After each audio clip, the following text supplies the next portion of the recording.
우리는 지난주에 바울 일행이 데살로니가에서 전한 복음을 전한 이야기를 살폈습니다. 거기서 우리는 바울이 이 복음을 전하는 방식과 메시지에 대하여서 우리가 함께 생각을 해보았습니다. 바울은 하나님의 말씀을 강론했고, 그러니까 하나님의 말씀을 있는 그대로 전하였고, 그리고 그 말씀이 어떤 뜻인지 잘 이해할 수 있도록, 받을 수 있도록 풀어서 설명했으며, 나아가 그 말씀이 예수 그리스도를 가르친다는 그 사실을 사람들에게 증언했고, 끝으로 이 예수 그리스도가 나에게만 필요한 것이 아니라 지금 당신들에게도 필요합니다 라는 그 사실을 그렇게 권면을 했습니다. 다시 말해 우리는 지난 시간에 메시지를 통하여서 복음을 전하는 자의 모습, 하나님의 말씀을 증언하는 자의 자세가 어떠해야 할지를 우리가 함께 살폈던 것입니다. 반면 오늘 본문 이 베레아에서 있었던 일을 통해서는 데살로니가와는 이제 반대로 말씀을 듣는 자, 하나님의 말씀을 받는 자가 지녀야 할 모습, 그 자세에 대해서 우리가 살필 수 있습니다. 여기 있는 우리 모든 성도들은 하나님의 말씀을 전하는 것만이 아니라 하나님의 말씀을 듣는 것도 사명으로 받은 자들입니다. 왜냐하면 하나님의 은혜를 받은 자만이 은혜 받은 자다운 삶을 살아갈 수 있는 것처럼 하나님의 말씀을 받는 자가 되어야 그 말씀을 전하는 자의 삶을 살아갈 수 있기 때문입니다. 오늘 이 말씀을 통하여서 말씀을 듣는 자, 받는 자로서의 사명에 충실한 저와 여러분으로 세워지는 은혜가 있기를 소원합니다. 오늘 본문을 보면 데살로니가에 있던 바울 일행은 밤중에 베레아로 도망을 하였습니다. 지난주에 살폈듯이 아주 가격한 그 데살로니가의 유대인들 때문이었습니다. 그들은 불량한 사람들을 동원하여서 성을 소동하게 하고 바울 일행이 머물고 있던 야손의 집에 쳐들어왔을 뿐만 아니라 성도들을 이 세상을 어지럽히고 또 다른 임금을 섬기는 자라는 그런 내용으로 고발을 하였습니다. 물론 이것은 단지 거짓 고발이 아니라 성도의 정체성을 잘 나타내는 표현이라고도 말씀을 드렸습니다. 아무튼 이 극성인 이 유대인들을 피하여서 바울 일행은 데살로니가에서 도망하여 이제 베레아로 이르게 되는데, 데살로니가에서 대략 80km 정도 떨어져 있는 산 기슭에 위치해 있는 이 작은 도시입니다. 주부 안쪽에 있는 이 지도를 보면 이게 이제 고저도 좀 표시가 되는 지도이면 더 좋았겠지만 그냥 이제 밋밋해서 그건 없지만 그곳이 이제 산 기슭에 있는 그런 도시였습니다. 베레아는 당시. 10절을 보면 바울은 이번에도 늘 그랬던 것처럼 관례대로 유대인의 회당을 먼저 찾았다고 합니다. 참 바울이 참 대단한 것은 유대인에게 그렇게 호되게 당했으면서도 또다시 유대인의 회당을 찾았다는 겁니다. 데살로니가에 있는 그 유대인들과 다를 바 없는 유대인들이 이곳 베레아에 있을지도 모르는 그런 위험이 있는데도 또다시 유대인의 회당을 찾았다는 것이죠. 그런데 이곳 베레아의 사람들은 좀 달랐다고 합니다. 과격한 데살로니가 유대인들과는 좀 달랐는데 우리 다 같이 11절을 같이 한번 읽어보겠습니다. 11절입니다. 시작. 사람들은 데살로니가에 있는 사람들보다 이것이 그러한가 하여 날마다 성경을 상고함으로.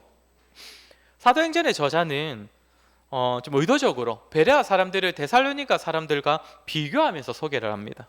데살로니가 사람들보다 더 너그러웠다. 데살로니가 사람들보다 더 너그러웠다라는 것이죠. 예전 번역 성경에서는 뭐라 되어 있었습니까? 신사적이었다라고 되어 있었죠.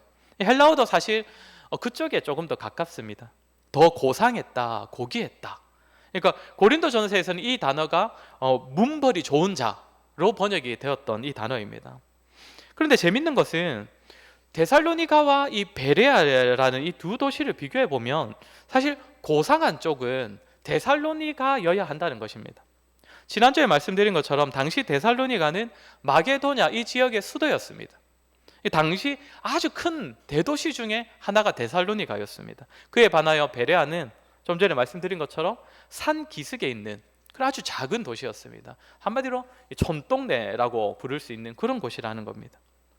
이렇게 볼 때 당연히 더 배운 사람, 더 고상하고 더 신사다운 사람이라는 표현은 어디가 더 어울리겠습니까?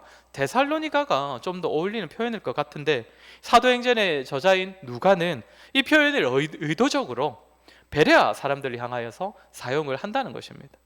왜 그렇겠습니까?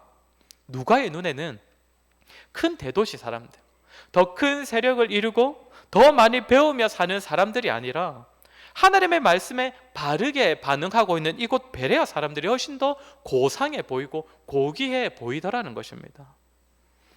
이 판단은 단지 누가의 생각이 아니라 하나님께서도 그렇게 보신다는 겁니다. 누가 하나님 앞에 더 고귀한 자인가? 누가 하나님께 더 고상한 자인가? 이것은 말씀을 대하는 그의 태도에서 판가름이 난다는 것이죠. 이 시대 저와 여러분이 하나님 보시기에 고상한 자, 고귀한 자가 되기를 소원합니다. 젊은 사람들 사이에서는 어떤 말이 있습니까? 인서울이라는 말이 있지요. 뭡니까? 대학을 가더라도, 그리고 취업을 하더라도 적어도 수도권 근처는 가야 좀 누리면서 좀 할 거 다 하면서 살 수 있다는 것이죠.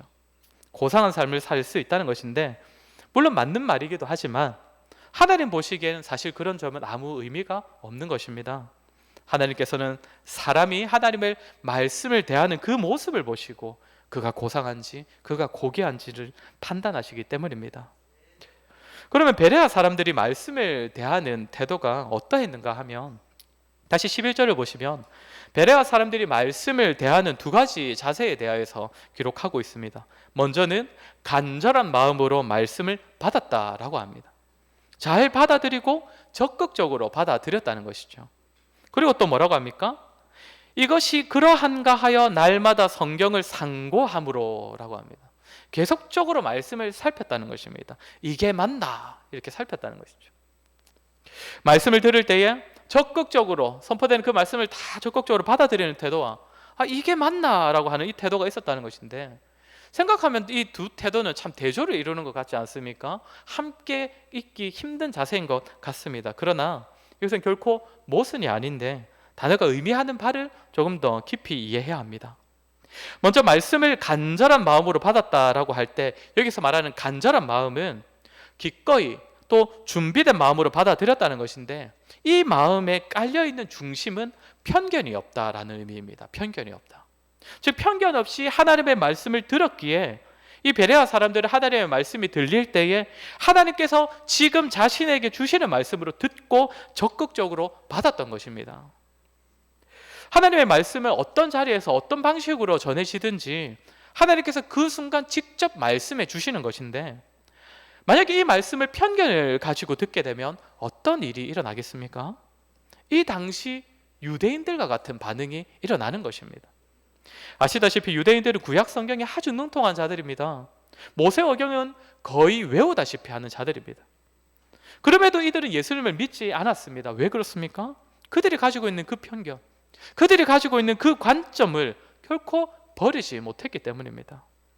구약 성경에서도 모세오경에서도 오실 메시아이신 예수님에 대하여서 반복적으로 증거하고 있습니다. 특히 예수님께서 희생 제사가 되셔서 우리의 구원을 이루신다는 사실, 창세기 3장 15절 우리가 원시복음이라 부르는 데에서도 말하고 있고, 유월절 어린 양 사건을 통하여서도, 또 성막의 모형과 제사를 통해서도 계속적으로 계시하는 것이 무엇입니까? 예수 그리스도를 통한 구원인데, 특별히 그분의 고난과 죽음을 통하여서 우리의 구원을 이루신다, 이 사실입니다. 그런데 유대인들은 받아들이지 못합니다. 왜 그렇습니까? 예수님의 십자가 사건은 자신들이 쫓았던 율법과 전면으로 부딪히기 때문입니다. 자신들이 율법으로 공로를 세웠다고 하는데 우리에게는 아무 공로도 없고 오직 십자가의 공로가 우리를 구원한다 하니까 얼마나 불편하겠습니까? 또 주님께서 전하신 복음은 모든 사람들에게 차별 없이 전해지는 복음이다라고 하는데, 유대인들이 이 사실이 더 불편하겠죠. 자신들은 뛰어나다, 선민사상을 가지고 있었던 자들이기 때문에. 그리고 이 땅에 오신 예수님의 모습은 유대인들이 기대하던 메시아의 모습과는 너무나 달랐으며, 예수님을 인정해 버리는 순간 결국 자신들은 어떤 자들이 됩니까? 예수님을 죽인 자들, 아주 안 좋은 도구로 쓰임받은 그런 자들이 되어버리기 때문에 절대로 받아들이지 못하는 것이죠. 그렇게 그들이 가진 편견, 버리지 못하는 관점 때문에 저들은 예수님을 절대로 인정하지 않는 것입니다. 이 시대에도 편견을 가지고 말씀을 받는 것은 굉장히 위험하지요. 대표적으로 어떤 사람이 있습니까? 이단들이 편견을 가지고 말씀을 받아들이는 자들 아닙니까? 어머니 하나님 절대 없다고 그리 말을 해도 가지 어머니 하나님도 있다고, 남자가 있으면 여자도 있어야 되지 않느냐고 그렇게 얘기하는 사람들, 편견을 버리지 못합니다. 그 사람들 우리가 편견을 가졌다고 합니다. 14만 4천 명, 그건 상징적인 숫자에 불과하다고 말을 해도 꼭 14만 4천 명 안에 들어야 된다고, 그 지파 안에 속해야 된다고 말하는 사람들, 그 사람들이 또 꼭 이름은 좋은 거 먼저 가져갔습니다. 그죠? 신천지 우리가 사용해야 되는데 얼마나 좋은 단어인데. 그렇다면 유대인도 아니고 이단도 아닌 성도들은 말씀을 편견 없이 잘 받아들일까요? 저와 여러분은 말씀 앞에 편견이 없습니까? 사실 성도들에게도 편견은 얼마든지 있을 수 있습니다. 좋아하는 말씀만 골라 듣는다든지, 이미 말씀의 의미를 다 알고 있다는 그런 태도로 말씀을 대한다든지 하는 그런 모습들이 사실 편견이지요. 오늘은 어떠셨습니까?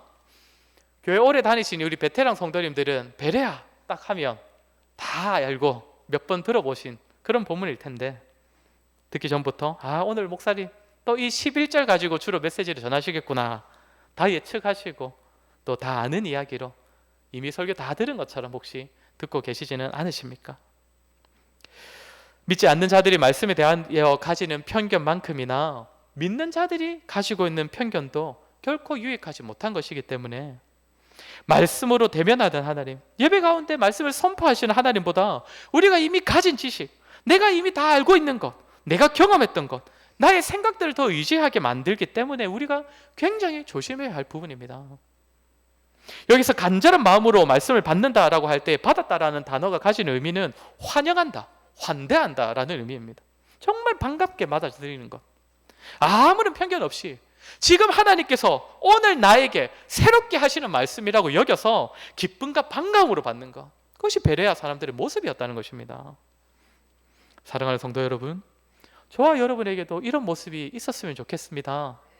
말씀을 읽든지 쓰든지 타자를 치든지 설교를 듣든지 우리의 생각과 지식을 앞세우지 아니하고 이미 다 듣고 배웠던 말씀으로 편견을 가지지 않고, 물론 그 지식이, 우리가 이미 알고 있는 지식이 때로는 말씀을 이해하는 데 굉장한 도움이 될 수도 있지만 무엇보다 하나님께서 지금 나에게 주시는 말씀이라는 그 생각을 우리가 잊지 말아야 할 것입니다.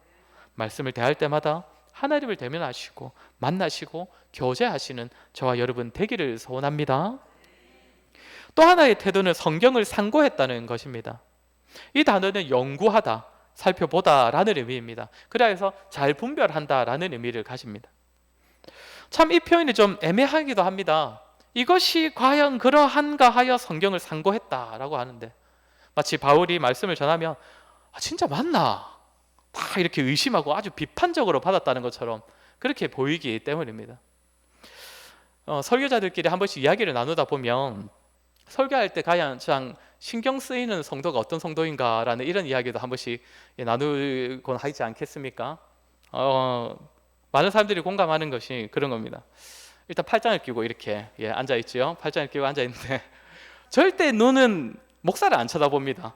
성경을 봅니다. 성경을 이를 보고 목사가 무슨 말을 하면 약간 이런 태도를 가지는 사람이 꼭 있는데 저는 저희 교회에서는 한 번도 못 봤습니다. 정말 한 번도 못 봤는데 이런 사람들이 굉장히 거슬린다는 거죠. 목사 절대 안 쳐다보고 이래 하고 있다가 막 다른 성경 이렇게 찾아가면서 막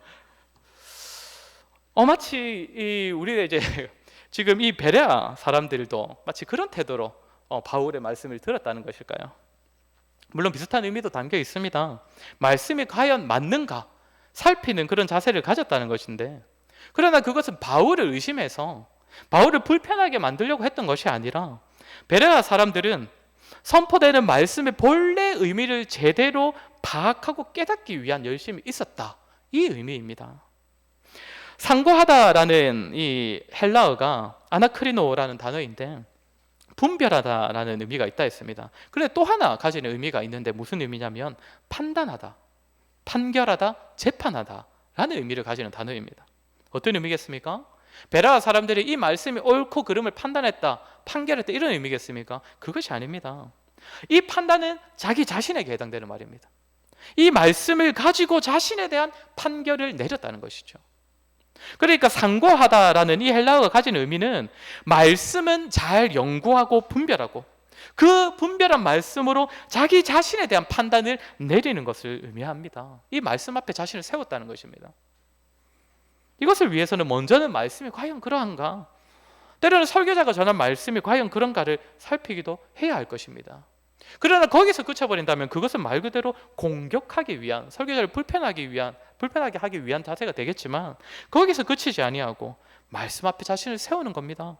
이 말씀으로 자신을 신문하고 판단하고 자기에 대한 판결을 내리는 것이죠. 이것이 베레아 사람들이 말씀에 대하여 가지고 있던 또 하나의 자세입니다. 말씀을 반갑게 듣고 환영하며 받았지만 또한 그 말씀을 잘 살피고 연구하여서 바른 뜻을 분별해내고 그 분별한 말씀으로 자신을 들여다보았던 것입니다. 게다가 이런 자세를 언제 가졌다고 합니까? 날마다 성경을 상고함으로. 그러니까 설교를 들을 때만이 아니라 평상시에도 말씀을 깨달으려 하고 자기의 삶에 적용하기 위해서 부단히 노력했다는 것입니다. 사랑하는 성도 여러분, 저와 여러분에게도 말씀을 읽을 때에, 들을 때에 이런 마음의 자세가 있었으면 좋겠습니다. 편견 없이 얼마든지 받아들이는 태도도 있어야 하지만 그것은 하나님께서 주시는 말씀이라는 측면에서 우리가 그렇게 가져야 하는 것이고, 그러나 그 말씀은 부족한 사람의 입을 통하여서 전해지고 또한 부족한 사람들이 받고 있는 것이기 때문에 바른 말씀을 더 제대로 깨닫고자 하는 열심도 있어야 하는 것이죠. 이러기 위해서 무엇보다 필요한 것이 무엇이겠습니까? 먼저는 말씀을 읽어야겠지요. 말씀을 부지런히, 꾸준히, 계속적으로 읽어가야 합니다. 요즘 성경 공부, 성경 연구, 또 제자 훈련 이런 말들이 이제 많이 있다 보니까 사실 이것을 강조하다 보면 그냥 성경을 읽어가는 것은 별로 의미가 없는 것처럼 여겨지기도 합니다. 엠마오로 가는 두 제자나 또 에티오피아 내시처럼 알지도 못하면서 그냥 말씀만 그냥 들여다보고 있는 거 아닌가, 별로 의미 없는 거 아닌가. 그런데 결코 그렇지 않습니다. 계속 성경을 꾸준히 읽어가는 것만큼, 성경 통독만큼이나 좋은 배움도 잘 없습니다. 성경을 묵상한다라는 그 원뜻이 어떤 의미라고 했습니까? 작은 소리로 반복적으로 읊조리는 것이 묵상한다입니다. 가만히 눈 감고 있을 때 깨달아지는 것이 아니라 계속적으로 말씀을 읽고 읊조리고 또 읽고 할 때 깨달음이 온다는 것이죠. 지난 수요일부터 이제 수요 기도회 때 성경 통독을 위한 이 시간을 가지기 시작했습니다. 사실 저에게도 참 부담이 크기도 하지만 우리 성도님들과 함께 우리가 좀 성경을 읽는 분위기도 만들고 싶고, 또 실제로 함께 읽고 또 읽으면서 의미도 좀 살피면 좋겠다 해서 이제 본래는 이제 느헤미야 설교로 넘어가야 되는데 새벽 기도도 그 수요 기도를 가지고 이제 그 성경 통독을 좀 같이 하고 또 같이 배우는 시간을 가지려고 합니다. 개인적으로는 새벽 기도도 우리가 좀 함께 성경을 통독하는 시간을 가지려는 생각도 있는데, 오늘 주보를 보시면 강고에 하루에 읽을 성경의 양을 이제부터 실어 드립니다. 많습니까? 생각보다 많지 않지요. 이게 수요일에 참석하시는 분만이 아니라 평상시에도 이렇게 좀 참석 못하시는 분들도 다 함께 읽자고, 우리 좀 성도로서 같이 통독하자고. 또 그러다 보면 제가 한 번씩 주일에 또 언급하거나 또 우리 성도님들끼리 교제 나누실 때도 또 같은 성경을 읽고 또 그 말씀으로 교제할 수 있지 않겠습니까? 아무튼 그래서 우리 성도님들이 계속적으로 말씀을 읽고 또 가까이 하고 또 꾸준히 읽고 배워가는 성도들, 우리 교회가 되었으면 좋겠습니다.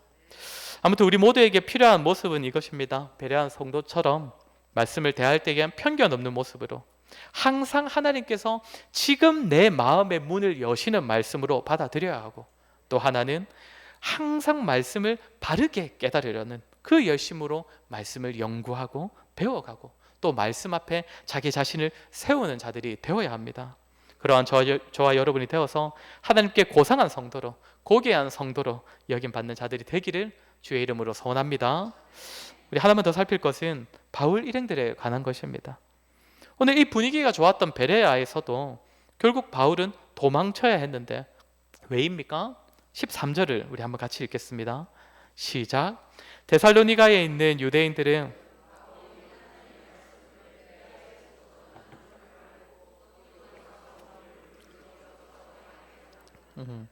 데살로니가에서 그 격한 유대인들이 베레아까지 따라와서 소동을 일으켰기 때문에 도망가야 했습니다. 아마도 자기 성에서 한번 해봤으니 이제 작은 성을 소동하기는 상대적으로 쉽지 않았겠습니까? 이 데살로니가 사람들은 그런데 왜 이렇게까지 하는 걸까요? 이 거리가 80km 정도인데 이 사흘길입니다. 왜 굳이 거기까지 따라와서 그리고 산 기슭에 있는 촌동네까지 와서 끈질기게 바울 일행을 방해하려 하는 것일까요? 그것은 사실상 바울이 먼저 끈질기게 끈기 있게 복음을 전하고 사역을 감당했기 때문입니다. 오늘 보면 10절을 보면 데살로니가에서 밤중에 도망쳐야 했던 바울은 베레아에 와서는 또다시 유대인의 회당을 찾았다고 했습니다. 유대인들 때문에 도망쳐야 했던 바울이 또 유대인의 회당에 들어갔습니다. 얼마나 끈질기고 또 끈기 있게 복음을 전하는 모습입니까? 그러니 악한 세력도 끊임없이 나타나서 끈질기게 방해하고 나서는 겁니다. 교회의 역사를 보았을 때 그 어떤 시대에도 교회와 성도가 잠잠하면 세상도 잠잠했습니다. 그러나 교회와 성도가 복음을 들고 일어서면 어떻게 됩니까? 지난주에 살폈듯이 그때엔 세상이 교회와 성도들을 향하여서 너네들은 지금 세상을 어지럽히고 있다 라며 손가락질하기 시작하는 것입니다. 바울이 끈기 있게 지속적으로 복음을 위해 살아가니 지속적으로 방해하고 박해하는 세력들이 따라왔던 것이죠. 그러나 바울이 이렇게 끊이지 않는 열심으로 복음의 역할을 감당했을 때에 악한 세력만 나타난 것이 아니라 또한 무엇이 나타났습니까? 위로와 소망이 될 만한 열매들이었습니다. 데살로니가에서도 적지 않은 열매가 있었고 밤중에 도망하여서 급히 도착했던 이 베레아에서도 하나님께 고귀한 자들, 말씀을 전할 때에 편견 없이 받고 또 적용하는 아주 열심히 있는 이 베레아 사람들을 만나게 하셨습니다. 늘 고생하며 복음을 전하던 바울에겐 얼마나 귀한 위로와 소망이 되었겠습니까? 게다가 이 베레아 사람들은 얼마나 바울을 극진하게 섬겼는지 모릅니다. 14절 15절 우리 한번 같이 읽겠습니다. 14절 15절입니다. 형제들이 곧 바울을 내보내어 바다까지 가게 하되 실라와 디모데는 아직 거기 머물더라. 바울을 인도하는 사람들이 실라와 디모데를 자기에게로 속히 오게 하라는 명령을 받고 떠나니라. 베레아에서 이 열매로 맺어진 그 성도들 중에서 바울을 아데네까지 인도하는 사람들이 있었다고 합니다. 근데 이것은 이제 바울이 아덴에 갈 것을 알고 아덴까지 갈 길을 잘 알려주었다 이 의미가 아니라 베레아까지 따라온 이 과격한 이 데살로니가 유대인들이 바울을 어찌할까봐, 바울이 배에까지 따라와서 어떻게 할까봐 바울을 보호하려고 지키려고 배에 태우고 그걸로도 안심이 안 돼서 아덴까지 따라갔다는 것입니다. 지도를 보시면 아시겠지만 아덴까지는 대략 320km입니다. 상당히 먼 거리입니다. 거기까지 바울을 지키고 인도한 자들이 바로 베레아 성도였다는 것입니다. 사랑하는 성도 여러분, 바울이 오직 복음을 위해 살았을 때에 그에 맞먹는 악한 세력을 만나기도 했지만 하나님께서는 그 가운데서도 위로받고 소망을 품을 수 있는 열매 또한 허락해 주셨습니다. 박해하는 세력만이 아니라 정말 적지 않은 열매를 보이시며 그를 위로하시고 새로운 힘과 소망을 품게 하셨습니다. 이 사실은 오늘 저와 여러분에게도 동일합니다. 저와 여러분이 복음 앞에서 잠잠하게 산다면 세상도 우리를 가만히 내버려 둘 것입니다. 세상도 잠잠할 것입니다. 그러나 우리가 복음을 위해 이 땅에서 주의 나라를 위해 믿음으로 살아간다면 우리의 열심을 못지않는 악한 세력을 만날 때가 있고 세상에서 고난당할 때도 있을 것입니다. 그러나 하나님께서 친히 책임지시는 사명자의 삶은 거기서 끝이 아닙니다. 우리 하나님께서 위로와 소망의 열매들을 언제든지 보여주실 것입니다. 사람일 수도 있고 상황일 수도 있고 일의 잘됨일 수도 있고 가정일 수도 있습니다. 주께서 주시는 열매로 인하여서 우리가 끝까지 사명을 잘 감당할 수 있도록 우리의 섬김과 헌신과 복음을 전하는 삶이 결코 헛되지 않다는 사실을 우리에게 보여주시고 깨닫게 하실 것입니다. 그렇게 저와 여러분 주의 일을 위하여 복음과 주의 몸된 교회를 위해 살아가시다가 때로는 지칠 때가 있고 또 낙심할 때가 있으시겠지만 그것이 끝이 아니라는 사실, 주께서 우리를 위로하시고 힘주시고자 우리에게 반드시 허락하실 열매들도 있다는 사실을 기억하시기 바랍니다. 우리의 눈을 바로 앞 고난에서 멈추지 마시고 우리의 눈을 들어 주의 약속의 말씀들과 예비하신 열매들을 바라보시기 바랍니다. 하나님께서 반드시 저와 여러분을 위로하시고 소망을 회복시켜 주실 만한 그러한 귀한 열매들을 허락하셔서 우리의 삶이 결코 헛되지 않도록 하실 것입니다. 저와 여러분 오늘 들은 말씀처럼 하나님의 말씀을 대할 때에 먼저는 편견 없이 또한 바른 말씀을 깨닫고 적용하는 마음으로 받아서 하나님께 고귀한 성도의 삶을 살았으면 좋겠고, 또한 하나님께서 친히 책임지시고 열매를 허락하실 것을 믿는 믿음으로 고난 가운데서도 복음의 사명을 잘 감당하는 저와 여러분 되기를 주의 이름으로 간절히 소원합니다. 오늘 말씀을 기억하며 우리 한번 같이 기도했으면 좋겠습니다. 하나님의 말씀을 대하는 우리의 모습들을 좀 한번 돌아보았으면 좋겠습니다. 말씀을 읽고 듣고 또 배울 때에 경험과 익숙함과 이미 알고 있는 지식으로 인하여서 하나님께서 지금 우리에게 주시는 말씀으로 받지 못하고 있는 그런 우리의 모습은 아닙니까? 또한 말씀을 들을 때에 바르게 분별하여서 우리의 삶에 잘 적용하려는 그런 열심으로 우리는 말씀을 듣고 또 말씀을 읽고 있습니까? 우리 이 시간 기도할 때에 하나님의 말씀 앞에 겸손한 우리가 되게 하여 주시옵소서. 날마다 말씀을 기쁨과 환영하는 마음으로 듣고 받으며 또한 말씀을 삶에 잘 적용시키는 우리가 되게 하여 주시옵소서. 또한 우리가 살아가는 복음의 삶이 결코 헛되지 않음을 기억하여 고난 가운데서도 주께서 주시는 열매를 누림으로써 주의 나라와 교회와 복음을 위해 믿음으로 살아가는 우리가 되게 하여 주시옵소서. 우리 이 시간에 들은 말씀을 기억하며 우리 한번 같이 기도하도록 하겠습니다. 기도하겠습니다.